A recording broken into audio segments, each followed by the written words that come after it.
Stargate SG-1, 10 saisons d'affilée, 214 épisodes de pur génie. Une série de science-fiction qui a défini les codes du genre pendant une décennie entière.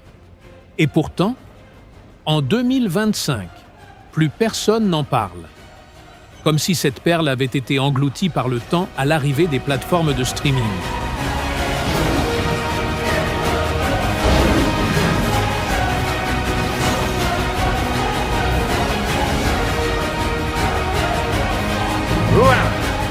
Mission, explorer, découvrir, survivre. L'équipe SG-1, Jack O'Neill, Richard Dean Anderson, le colonel sarcastique qui déteste la politique. Daniel Jackson, Michael Shanks, l'archéologue qui parle alien couramment. Sam Carter, Amanda Tapping, la physicienne qui comprend tout. Teal'c, Christopher Judge, l'alien rebelle. Le génie, mélanger action militaire et exploration scientifique.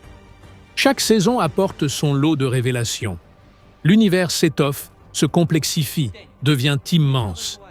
Ce qui la rend unique, c'est l'humour de Jack O'Neill, la science de Sam Carter. Elle résout des problèmes cosmiques avec de la physique quantique. Expliqué simplement. L'évolution de Daniel Jackson. Mort, ressuscité, ascensionné, redescendu. Ce mec a eu plus de vie qu'un chat. La loyauté de Teal'c, un guerrier alien qui trahit son peuple pour sauver l'humanité.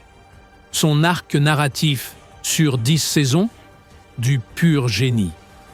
Quand Stargate SG-1 s'arrête en 2007, après 214 épisodes, elle laisse derrière elle un héritage colossal qui influence encore la science-fiction d'aujourd'hui. Premier spin-off, Stargate Atlantis, 2004 à 2009. 5 saisons, 100 épisodes qui explorent une nouvelle galaxie, celle de Pégase. Le concept ? Une équipe internationale découvre la cité perdue d'Atlantis, abandonnée par les anciens il y a 10 000 ans. L'idée de génie, changer complètement d'ennemi. Fini les Goa'ulds et leur technologie basée sur la peur. Place aux Wraith, ces aliens vampires qui se nourrissent littéralement de la force vitale humaine. Plus primitifs technologiquement que les Goa'ulds, mais infiniment plus terrifiants dans leur approche prédatrice. Atlantis fonctionne parce qu'elle garde l'ADN de SG-1, exploration, action, humour, tout en créant sa propre identité. Moins militaire, plus international, avec une base flottante qui peut s'immerger sous l'océan ou s'envoler dans l'espace selon les besoins. Deuxième spin-off, Stargate Universe, 2009 à 2011. 2 saisons, 40 épisodes d'une ambition folle, mais d'un succès mitigé. Le concept ? Une équipe se retrouve coincée à bord du Destiny, vaisseau ancien lancé il y a des millions d'années pour explorer l'univers lointain. Brad Wright et Robert Cooper, créateurs de SG-1, tentent le pari d'une série plus mature, plus sombre, inspirée du renouveau de Battlestar Galactica. Fini l'optimisme militaire de SG-1 et l'aventure exotique d'Atlantis.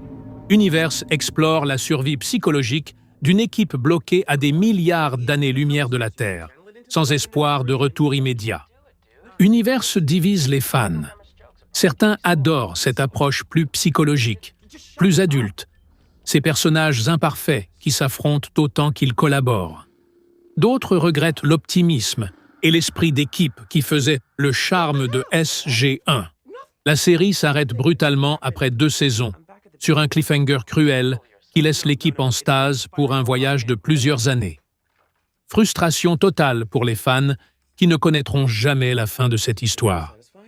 Troisième développement, le retour annoncé chez Amazon. En 2024, MGM, racheté par Amazon, annonce officiellement le développement de nouveaux projets Stargate. Brad Wright, créateur original de SG-1, participe activement à ces projets.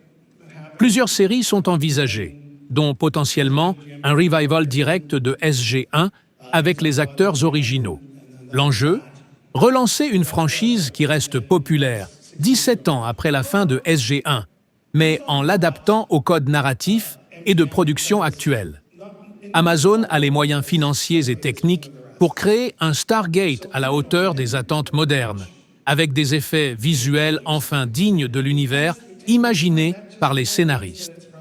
Ces 3 développements prouvent la vitalité exceptionnelle de l'univers créé par SG1. 27 ans après le premier épisode, 17 ans après le dernier, la franchise continue d'inspirer de nouveaux projets et de fidéliser de nouvelles générations de fans. La série prouve aussi qu'on peut respecter l'intelligence du public sans pour autant être pédant ou élitiste. Les explications scientifiques de Carter sont rigoureuses, mais accessibles. Les références historiques de Daniel enrichissent l'intrigue sans la ralentir. L'humour d'O'Neill détend l'atmosphère sans désamorcer les enjeux. Stargate SG1 invente un équilibre parfait entre spectacle et substance, entre action et émotion, entre sérieux et second degré. Un équilibre que très peu de séries ont réussi à retrouver depuis. Stargate n'est pas juste une série de science-fiction. C'est un cours magistral sur comment construire un univers cohérent. Des personnages attachants, des enjeux cosmiques, de l'humour intelligent, le tout sur 10 ans, sans faiblir. En 2025, quand on regarde le paysage actuel de la science-fiction télévisuelle, force est de constater que Stargate SG1 reste un modèle inégalé. Netflix, Amazon Prime, Disney+, sortent des séries de science-fiction au budget pharaonique. Des centaines de millions de dollars investis dans des effets visuels époustouflants, des plateaux gigantesques, des costumes somptueux, et pourtant, la plupart de ces productions manquent cruellement de ce qui faisait la force de SG1, des personnages attachants et une cohérence narrative sur le long terme. O'Neill, Carter, Daniel et Teal'c ne sont pas des super-héros. Ce sont des gens ordinaires confrontés à des situations extraordinaires, qui trouvent la force de sauver la galaxie grâce à leur complémentarité et leur loyauté mutuelle. Voilà pourquoi, 18 ans après la fin de la série, les fans continuent de la regarder, de la citer, de la recommander. Parce que Stargate SG1 n'est pas juste un divertissement, c'est un récit intemporel sur l'aventure humaine dans l'immensité de l'univers. Alors, verdict final, tu te lances dans les 214 épisodes pour découvrir ou redécouvrir ce chef-d'œuvre, ou tu trouves que tout ça, c'est du nostalgia marketing pour quadragénaires? Balance-moi ton épisode préféré en commentaire, ou dis-moi si tu penses qu'une série comme ça pourrait encore fonctionner aujourd'hui. Et si tu aimes les analyses de séries qui ont marqué l'histoire, pense à t'abonner.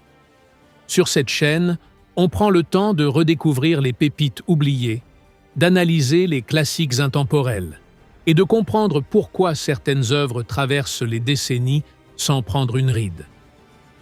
La prochaine fois, on plonge dans Big Game, le film le plus dingue avec Samuel L. Jackson.